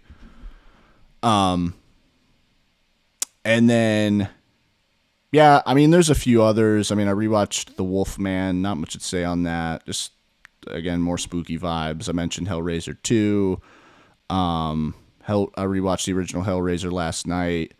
My girlfriend and I threw on Nightmare on Elm Street today, just in the background while we were working remotely. And then actually, a couple nights ago, I watched this 1940s movie called I Walked with a Zombie. Kind of similar, Edward, to that White Zombie movie that we watched. Yeah, So, that just came to mind when you said that. yeah, it's very similar. Like, it's like, before the George Romero zombies, you just had kind of like the voodoo zombies or the Haitian zombies, This one was actually pretty good. And again, the reason I threw this one on is because I mentioned I have like 3 kind of different novel ideas for books I want to write next. And one of them that I was like, considering maybe writing next while this current one is kind of being submitted to literary agents, is going to be a New Orleans based horror novel. And there's going to be elements of, just kind of like that witchcraft stuff. And but I want to be very respectful to, I don't want to do the whole like what Hollywood does where they bastardize voodoo and make it seem evil. I just want kind of those vibes of like that Southern Gothic vibe, but I do not want to do the Hollywood thing where they just make voodoo out to be evil. Because if you're like educated, you know that voodoo is just a, it's a combination of ancient African religion actually mixed with Catholicism, if you can believe it. And Hollywood did voodoo dirty by making it seem like it's evil or whatever. And I actually kind of want to play with that in this story, and even have some themes of like colonialism and stuff, and like, just what, kind of that whole like white colonialism of whitewashing like ancient Eastern religion and things like that. So I want to play with those themes in this book. But anyway, because I'm planning that book, I kind of want to watch some more of these like Southern Gothic or kind of like Haitian voodoo style horror movies to kind of prime my creative brain for that. But this one was really good. It had a solid mystery and plot and some beautiful like imagery and cinematography. This one really fell by the wayside. I think a lot of movies from the 40s really kind of fell by the wayside just because of World War II, and a lot of them have kind of become lost over time. Like, of course, there's like movies that really broke through and became timeless classics, like It's a Wonderful Life, for instance, from the 40s. But I do think that World War II really caused a lot of films from that decade to fall into obscurity. So that's why a lot of people have probably never heard of this movie. But I enjoyed it. And that's it for me. Very nice. All right, boys. I have a topic that I want to introduce to you guys. And it is kind of like jumping off of, I guess, like testing our collective film knowledge. But I had a question that I wanted to pose to you, boys. Specifically, are there any good horror movie sequels? Yes, there are. Go ahead. I mean, I feel like you're going to probably throw like Hellraiser 2 in there. Yeah, the one that came to my mind first, and I'm not necessarily saying this is the best horror sequel, but the one that just popped into my mind was Nightmare on Elm Street 3, Dream Warriors. That's a solid one. Let me think. Yeah, I'm trying to think as well, because I mean, it's definitely something where you think the sequels start to get pretty shitty pretty quickly. Yeah, because that's the thing, dude. Because it's like that's kind of why I like wrote down this topic that I wanted us to talk about. Because I was like, man, every horror movie that I've seen, I always feel like the sequel that they make for it just sucks ass. Like I always feel like it just sucks ass. And like I said before, even though I respect the Hellraiser movies, I don't particularly like love either the first one or the second one. The second one, funnily enough, like kind of like more than the first one, but it's still debatable whether either of those in my heart are like movies that I love. Mm-hmm. The first one works way better as a narrative. Like the second one has a lot of like memorable scenes and very beautifully gothic and grotesque imagery, and they were very ambitious with having it on this like basically the same budget as the first movie, which is about a guy in an attic hiding out in an attic basically. And in the second one taking the same budget and being like, now let's make a movie where people go into a labyrinthian hell filled with mazes and ancient gods, and so it was like very ambitious, and I really respect what they did. But the first one definitely works better as a narrative. I have here Dawn of the Dead, dude. Dawn of the Dead. That is arguably better than the Night of the Living Dead. I'm looking at like somebody asked this question like a year ago on Reddit, and people are kind of I see people kind of just throwing their 2 cents into it. But it's funny because there's like there's not a lot. Like somebody said Dawn of the Dead, like you, Jake. That's like one of the top ones. Like somebody said Dawn of the Dead, Evil Dead 2, and Army of Darkness. Someone said too. Bride of Frankenstein. I agree Bride with of Frankenstein. Yeah. Yeah, I think where it kind of gets me going is like trying to find movies. I don't know how many movies the second one's actually, or any of the sequels are better than the first, but it's like, I was trying to think even more along the lines of just like, is there one that's just marginally a little bit worse? Yeah. I don't know. I'm having a hard time. You stumped me for sure. It's funny, man, because I feel like with a movie that you and I, Jake, have seen, Paranormal Activity. Have you seen Paranormal Activity, Jack? Primal Activity? No, I have not. Paranormal. Have you ever seen like any of the Paranormal Activity movies? Uh-uh. Really? Wow. Nope. Oh, dude, Jake, that's like one that, I mean, dude, you could show that to Jack. Yeah, no, definitely. But we watched those. I think we skipped the second one, right? Yeah, we did. Yeah, we watched the first and the third, and it's funny because my point is that like the second one is bad, like that's just a bad movie, but the third one is not so like far near the first one. Yeah, the third Like, one you it's not could say is better, honestly. Yeah. I remember Yeah, like more the- from the third one. Yeah, like the third movie's all right. Like I feel like that's a sequel. It's not, I guess, like the second one in the run, but it's like for the third movie in a series, it's actually pretty good. Yeah, because usually they become just complete shit by that point. Yeah. The third movie is usually just unwatchable. Yeah, exactly. But a guy here's arguing too that Exorcist 3 is pretty good. Yeah. I've not seen the third Exorcist. I haven't seen it either. Those are that's another one where like the first one is obviously, legendary. The second one, like I don't know anyone who's even seen The Exorcist 2 or I've seen clips from it and it looks god awful, terrible. But yeah, people like 3 quite a bit. It's funny because somebody here said Doctor Sleep. I don't feel like that's an actual sequel to The Shining, though. I mean, you don't? I mean, I feel like it is. It I doesn't mean, 'cause feel. It doesn't feel like it. It has a completely different tone and style. Yeah, that's kind of like where I'm at. It almost feels like a sibling film, like just like a spin-off, more so than like a direct sequel to that movie. Yeah. No, I feel Yeah. you on that. Yeah, I mean, I would say like Dawn of the Dead. I give Night of the Living Dead and Dawn of the Dead. I think I have both at 9s out of 10. But I would say like if we're getting really technical and really zooming in, like I would say Dawn of the Dead I like a hair better than Night of the Living Dead. Like I would sooner watch that one, like especially if I'm with a group of people and it was between those two, I would be like, yeah, let's watch Dawn of the Dead. Like everybody's gonna have a great ass time watching that one. Just this whole like Dawn of the Dead. I don't think either of you have seen the original Dawn of the Dead, have you?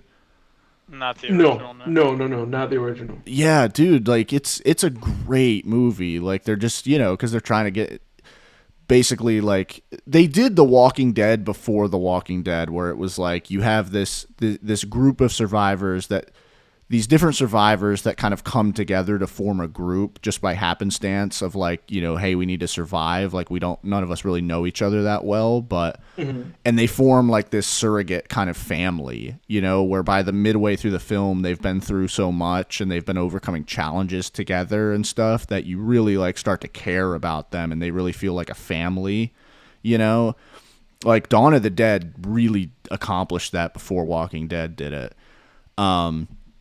So I would say like Dawn of the Dead is definitely one of the like ultimate horror sequels.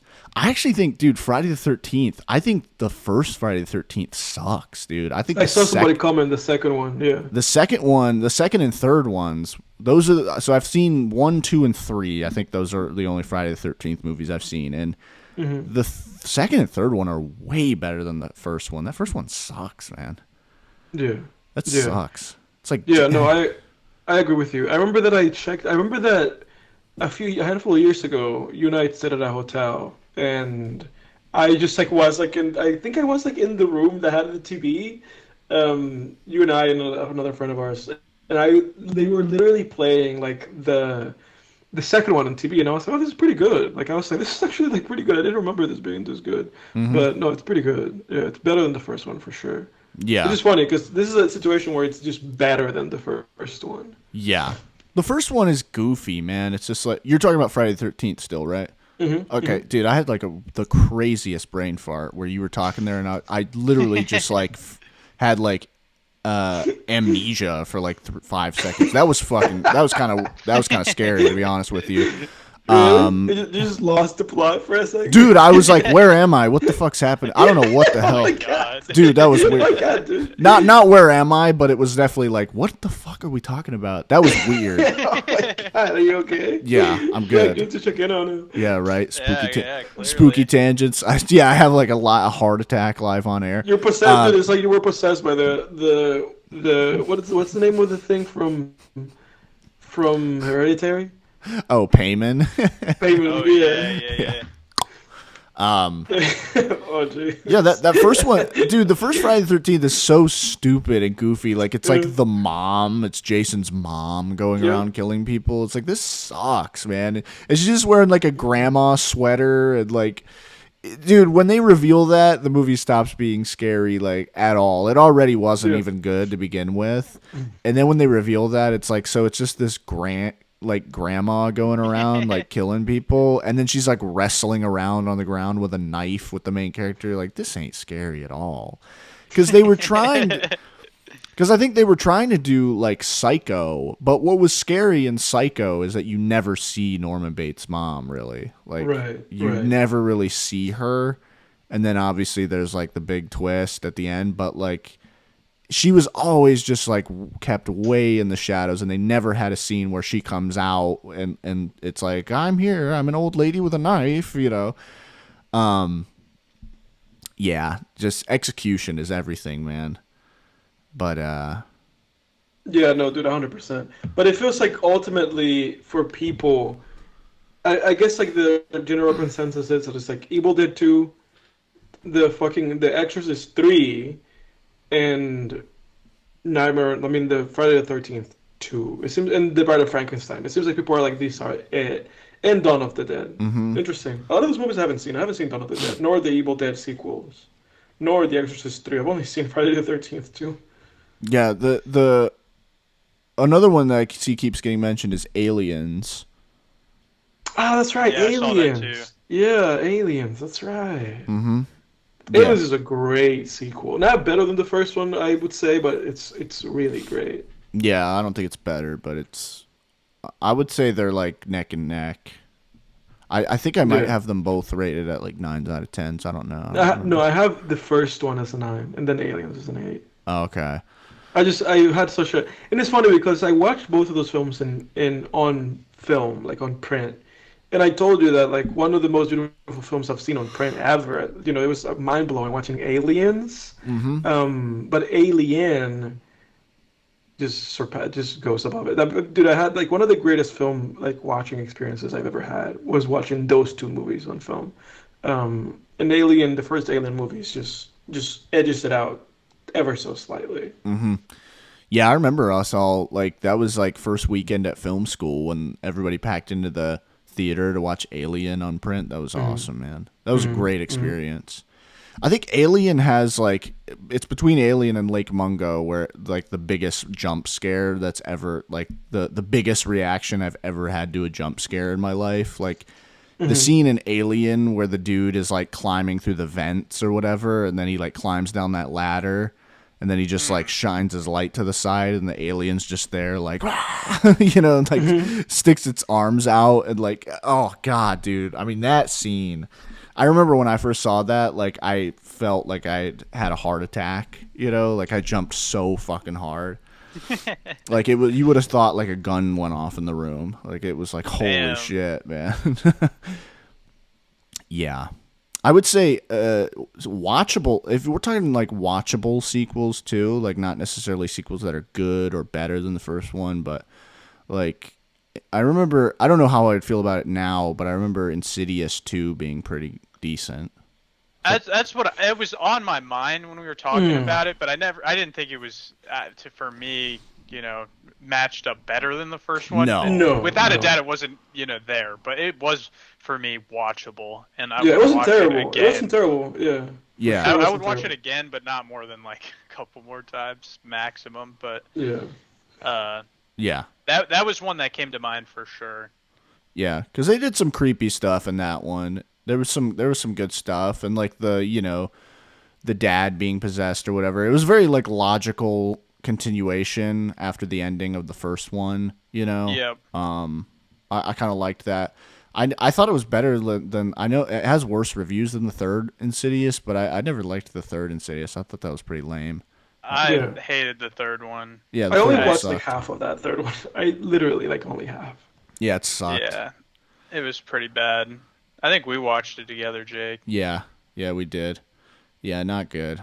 It was very lame. Dude, and then talk the about fourth movies that we one all too. watched. I think we all watched the fourth one too together, didn't we, Jack? Like us and our sisters. The fourth one with that key monster, like the monster had keys for fingers. That was so lame, man. It was so bad. I don't know. I don't really remember that the key monster, so I don't know if we watched that one together or not. I don't feel like I've seen the fourth Insidious, or maybe I'm just forgetting. You might have forgot. It's a very forgettable movie for sure. It's But, a very forgettable. It's Yeah. a bad sign. Yeah. We watched it. I know, like the Heath girls were with us too. Like Brooke and Stephanie were with us. Okay. Like I think Okay, we all might were. have We watched all it. like packed into the living room watching that one. I don't remember a single thing about that movie. Yeah, it was a while ago. All I remember about it was like the scene at the end when they like defeat the key monster and they like just I think it's like the main character just punches it really hard and it like flies into the darkness and it's just like what? Like I don't know. Imagine writing that, dude. I know. Punches. Yeah, it's just like you got to figure out. I don't know, like these movies, like that's kind of a trope in the Conjuring movies too, where like just the way they defeat these entities or spirits is just like so And that was, dude, weird and I and know that lame. that third one, you and I watched that together, and that was awful. The Conjuring, The Conjuring Yeah. has a third one. it was Yeah. so bad. The devil made Yeah. me do it. That was what. Yep, Yeah, that terrible, was terrible. horrible, Terrible movie. dude. It was like about as scary as a Marvel movie. Like it was just like terrible. Like, dude, the whole movie, all the movie is just like, you know, demon possession scenes where someone's like, ah! And then like, you know, wind will start blowing in the room and a door will slam really hard, and it's just like I'm not scared right now. This is just Yeah. stupid. Like so bad.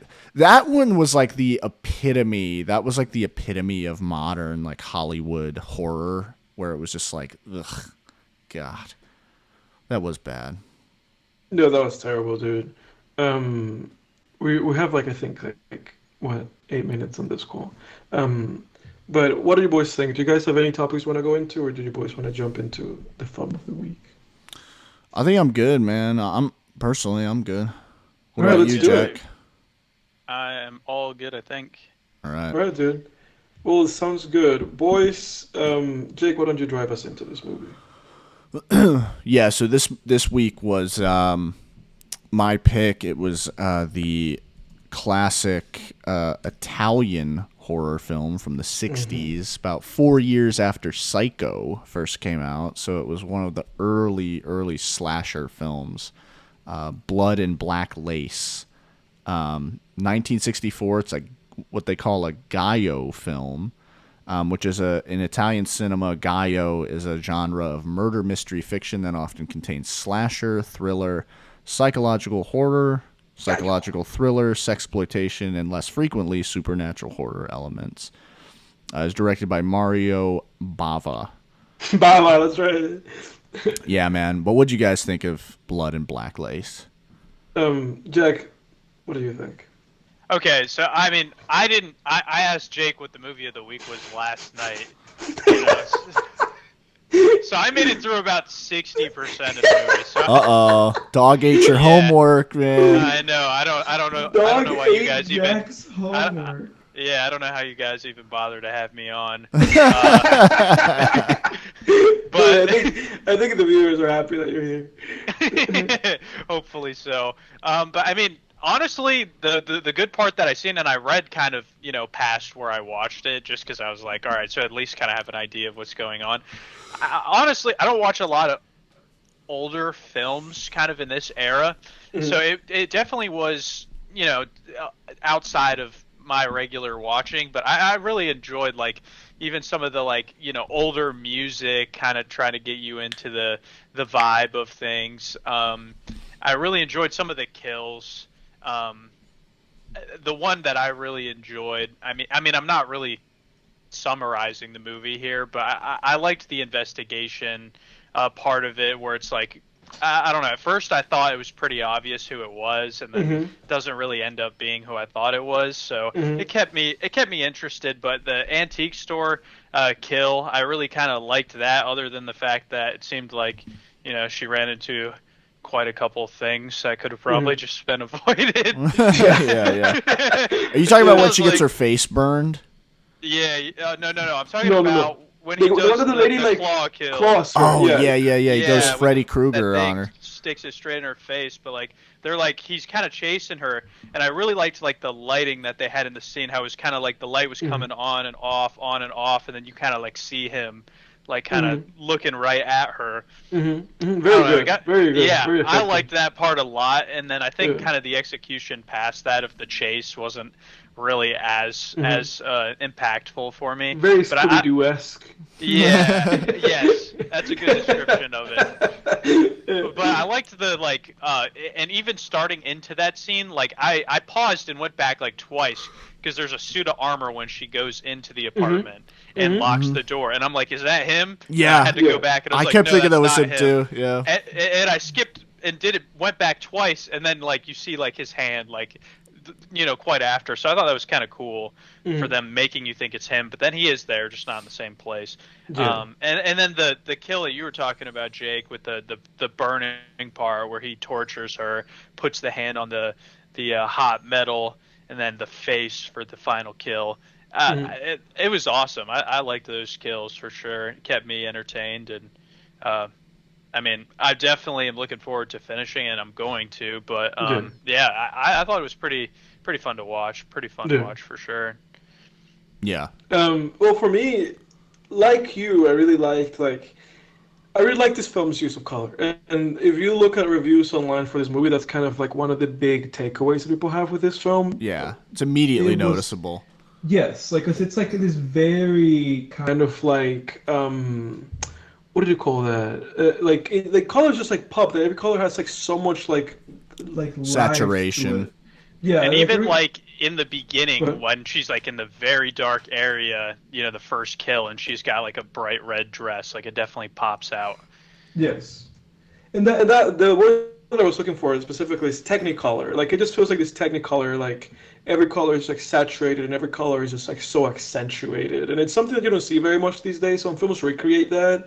But it's such like a like 50s, 60s, 70s like film look. And it's so stylized. It feels like it probably inspired. We haven't seen Suspiria. I don't think either Jake or I'm guessing maybe also you, Jack, have seen any like Dario Argento movies, just other Italian horror films.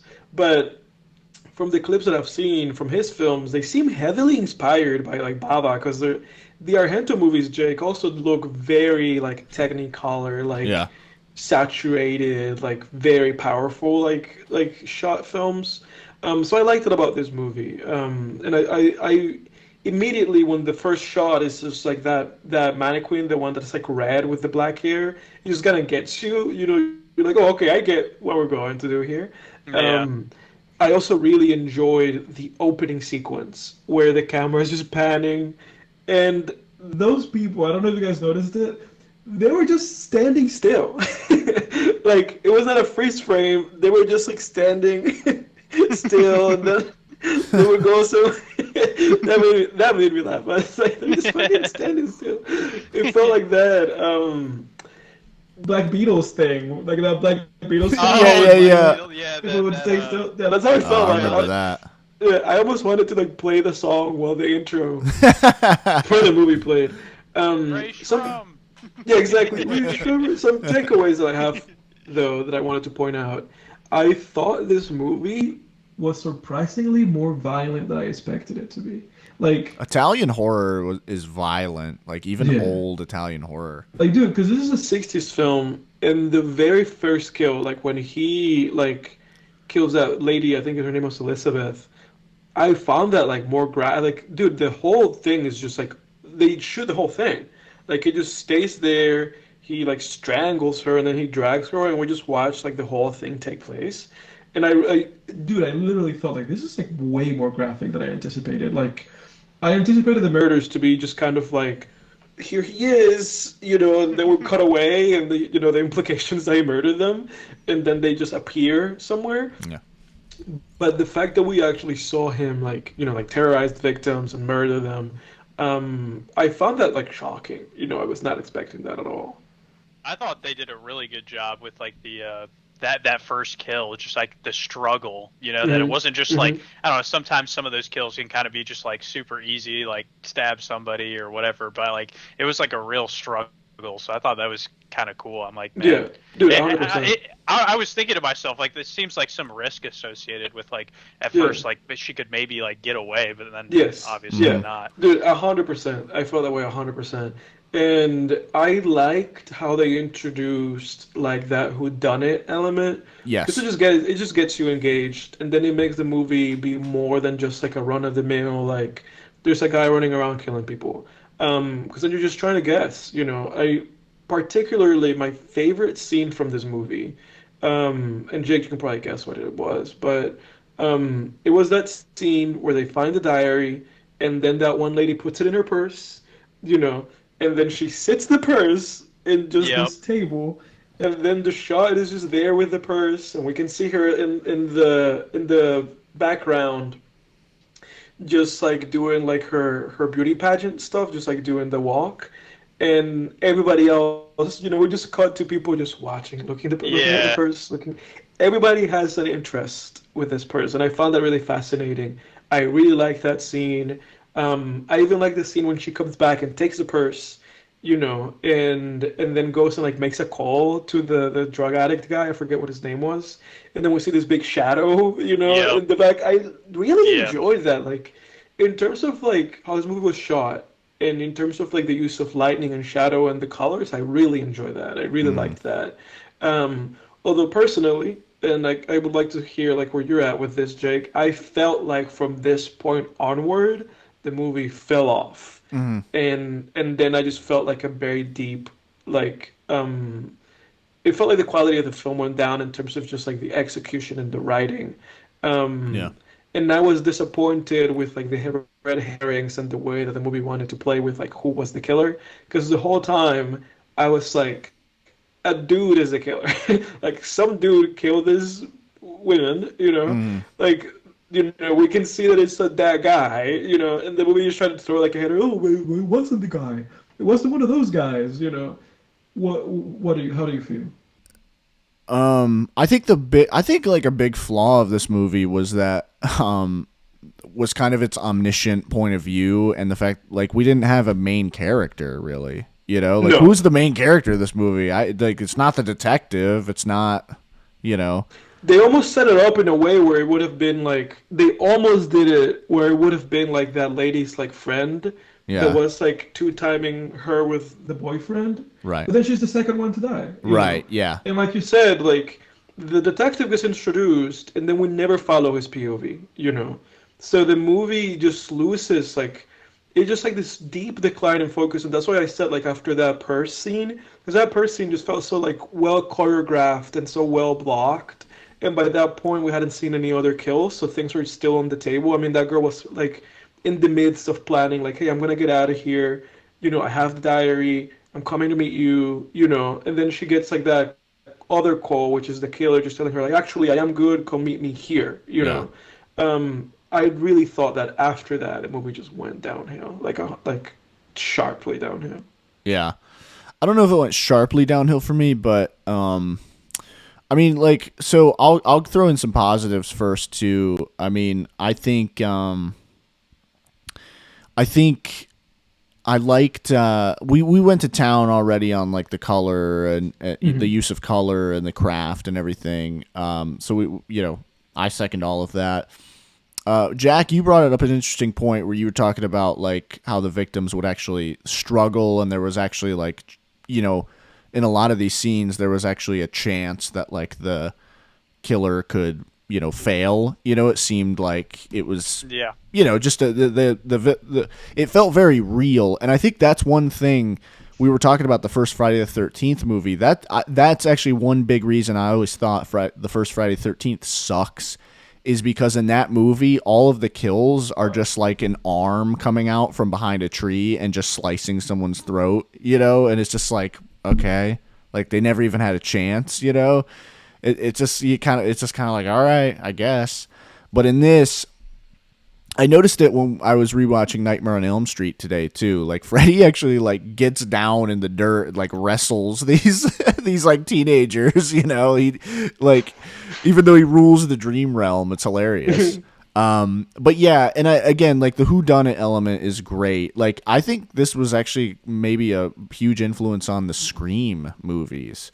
Because the Scream movies have a very similar formula where like there's a ghost face, but it's all about figuring out like who is it, and what's their motivation for this too, and I thought that was very interesting. I loved the element of like there's some diary that's got some not so great things in it, that the killer's trying to get rid of and everything. So I really liked that that aspect. But yeah, I think the main issue that I had with it was we just didn't have a main character to follow and like solve the mystery with. I think that's always the best part of a mystery, is when the main character acts as an avatar for the audience and is sort of like unraveling the mystery with the audience. And I think that's kind of what was missing in this movie. I really did like the sort of reveal of the guy. I forget what his name was, but like Massimo. the killer. It was the reveal because it turned out that he was the owner of that, like, I don't know what it was, like purse or satchel or wallet or something. It was like this like little like notepad. Notepad, that's right, because it was what the killer was using to have her like, and the camera you just see someone like throw that down on the table and like he picks it up and you're like, oh shit, it's him. I kind of like that, but again, it's like it's giving us the audience this omniscient point of view where it's like, oh, it's just the filmmaker deciding it's time to tell us To show the audience. Yeah, and but dude, another issue that I had with it, not to interrupt you. No, you're good. Or were you finished with your point? Yeah, no, I was. But like an issue that I had, and this is where this is where I said that I just feel like the movie had like a deep decline for me, because I was with the movie with the whodunit, right? But the issue that I had was the same one that you had, where it's like, for one, we don't have a protagonist, so it really is just about when the filmmakers choose to reveal this to us. And then I didn't appreciate the whole like, oh, they were in custody and a kill still happened, because I was like, in my head, I was like, look, at this point you're messing with me, because you're trying to then imply that it's a character that we've not been introduced to, because the only characters that we've been introduced to that are not in custody right now are just the butlers, So I'm like, oh, it's the butlers. Because then the issue is that it's like, in my head, I immediately was like, one of those dudes did it and he has a partner. I was like, one of them did it. And I had eliminated a handful of them. So it was really just down to the one guy that they revealed or the other guy. Like, there was like two guys that it could have been. So I was like, it's one of those two guys. So I knew for a fact that it was either the guy that they said that it was or the other guy. The guy that was like saying that the guy that had that stroke, the guy that had the epileptic like seizure, the guy that was like saying like, you did it, that guy. I was like, is that guy or the other guy, and then since like crime was committed, I was like, okay, they have a helper, and I knew, I was like, their helper is gonna be one of the women, so I deducted that much. But then in the kill that happens while they're in custody, it's a man, like a bulky guy that's the kill. And I was like, well, if you're like, you know what I'm saying, like it just frustrated me, because I was like, I know that then you're gonna tell me that it was a woman that was doing that. And then they did. They were like, oh, the owner was helping Massimo, and I was like, okay, whatever, which is funny, because then it's almost like they realized like, hey, we fucked up after the fact, because then when he asks her again to do a murder, then it is her. And you're like, oh, it's her. Even before she took the thing off, I was like, I can tell that it's a woman, and then it's like, oh, it's her. Yeah. But I was like, why didn't you guys do this before? Like, it almost felt like they shot the movie chronologically. Right. And they were like, oh shit, like now, like now we have to do this, you know? Yeah. Like it just felt like the movie had a lot of good intentions and just like really poor execution that it feels like the movies that this movie inspired just did better. Like this is one of those instances, and I mean that's like a lot of the cases in cinema and in fiction, but this is a movie that I guess like originated a lot of these like elements, a lot of these trademarks, and I just thought that it was not the movie that executed these things like the best, you know? Yeah. Yeah, I can agree with that. What do we think about the ending? With her falling out the window and then, all that. Revealing all that she was jazz. actually alive. Yeah. And then she shoots Matsumo. Yeah. I thought she wasn't gonna shoot him for a second there, dude. I was like, please shoot him. It's like shoot Matsumo. He's a bad guy. You know, Yeah, he yeah, was yeah. clearly there, like trying to like fool you into dying. And it's funny because like it felt so contrived when she died, and then when she appeared, she like explained it away. She was like, "You told me to do the contrived thing that I did, and I was supposed to die, but I didn't." You know? Yeah, And yeah, I was yeah. like, "Okay, at least you try. At least the movie recognized that it was weird and contrived, and now they're explaining it away." That was weird. I don't know. I liked it. I thought it was alright. I liked the ending. Yeah, I thought it was good. A lot of double cross in there. Kind of Yeah, I liked the it double reminded me a cross. little bit of House on Haunted Hill. It kind of a similar like whodunit going on in there, where there's like some adultery going on, some infidelity and some chasing after some fortune type shit. But yeah, I enjoyed the movie. I think you're What right. language did you watch this movie in? English. I watched it in Italian. There's a version of it in Italian. Yes, and the whole time that I was watching it, I was like, I wonder if Jake watched the Italian version of this movie. Well, because the it's not dubbed though in English. Their mouths match like what they're saying. I mean, but you could tell it's ADR, like Clint Eastwood's Italian westerns. Like, but was the Italian version dubbed? How can there be an Italian and an English version if the Italian one must have been the dubbed version then? Dude, I don't know, because I mean, isn't this an Italian movie? I would have to It like look is. into the production notes about this. Well, movie. when the killer writes on the notepad, isn't it in Italian? That's an It's an Italian, Italian. yeah. Yeah. But the version I watched it on like that Plex streaming service or whatever. I think that's what it's Yeah. called. And it's like it just came up in English, but it didn't. I knew it was probably gonna be ADR because Italian movies are like notorious for that. Like if you watch a Clint Eastwood Western, those were Italian movies. And when you watch that, you can tell, like, when they talk, that they're not actually talking in the scene. They, like, Bane from The Dark Knight Rised it, like, later on, like, did the ADR, and overlaid the voice. But, I don't know. Dude, I didn't notice at any It's point. fascinating. Seemingly, I'm reading, I looked this up.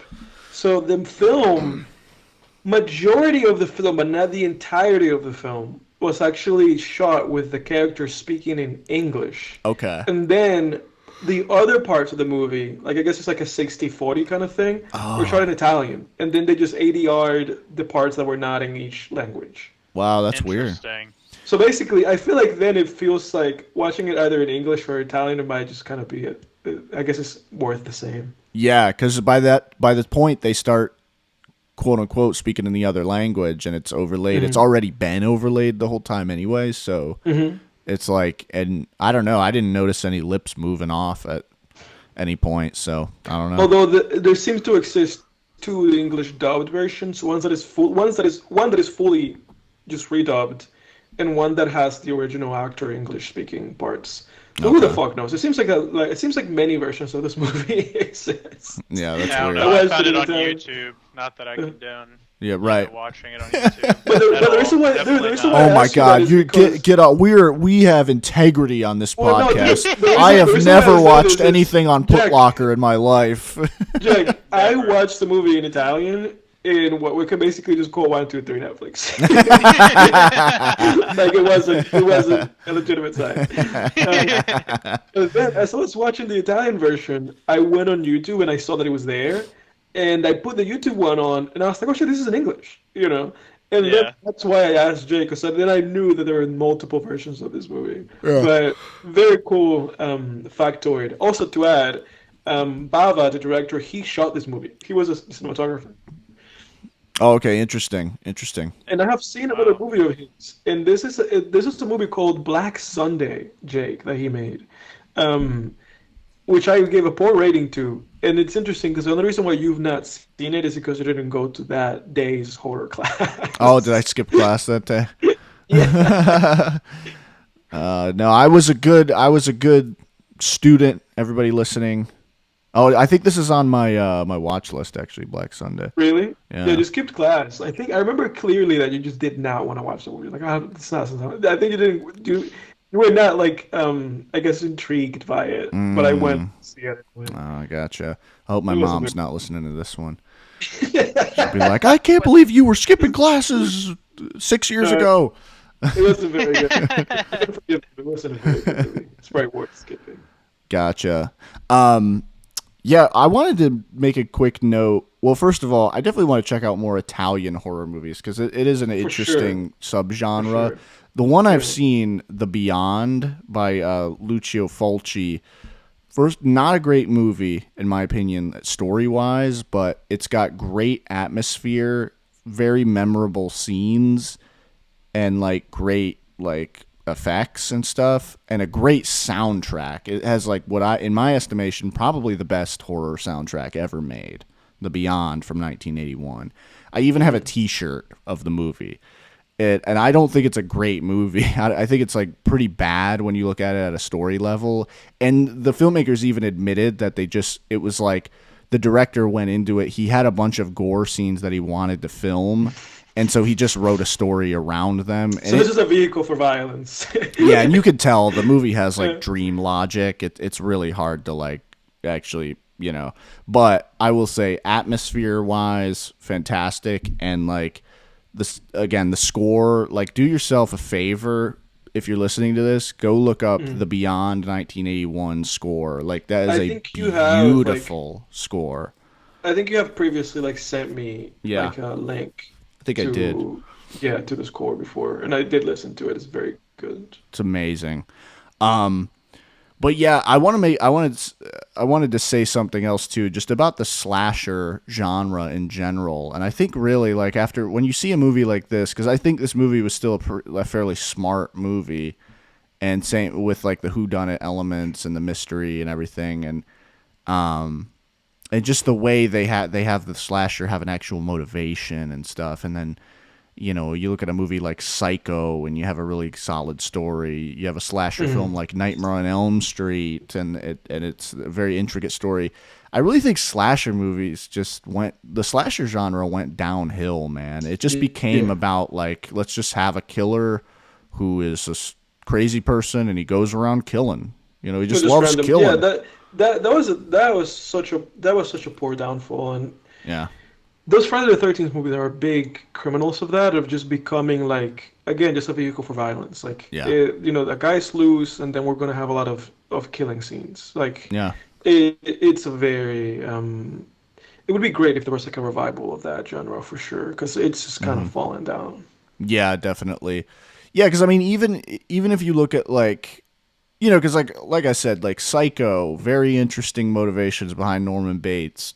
Freddy Krueger, he has motivation, like he wants revenge on because the parents of Elm Street killed him, so he wants revenge. He's getting revenge on them by haunting their kids. You look at a movie like the original Halloween, right? Like it was novel at the time because Michael Myers has no real motivation per se, but there's kind of a motivation, like he's going home to where he originally killed when he was a child, so it's interesting, and it was novel at the time, and it was like, okay, it was new, right? That hadn't really been done before, at least not as famously, like, just a guy escaping a mental hospital, putting on a mask and going back to his hometown to kill again, like, but they've just reused that, like you said, in the Friday the 13th movies and all the Halloween sequels, where it's just like, oh my God.